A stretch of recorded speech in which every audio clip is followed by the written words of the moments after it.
Hi, I'm Danielle Frazier with the St. Augustine and St. John's Board of Realtors Education Committee. And I'm Beth Ruggieri with the St. Augustine and St. John's MLS and Education Committee. The St. Augustine and St. John's Board of Realtors Education Committee is hosting a charity bowling tournament next month. The bowling tournament will be held on Wednesday, September 28th at Anastasia Lanes to raise funds for scholarships to be given to local graduating high school seniors. The cost to bowl is only $20 per person, or $100 for a team of 5.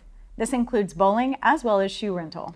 You can get involved by sponsoring a lane or the event with options for $150, $350, or $500 contribution.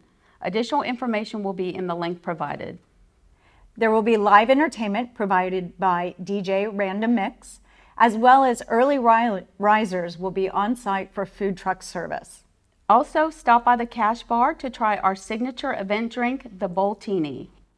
There will be a competition for broker and business partner participation, so get your family, friends, colleagues, and join us in the fun. We're going to have some great raffle prizes, and you will have the opportunity to win the coveted Wagon of Love. There's no time to spare for our graduating seniors. Come out and let the good times roll. To register and for more information, be sure to visit the link or the QR code behind us. Thank you. Look forward to seeing you all there.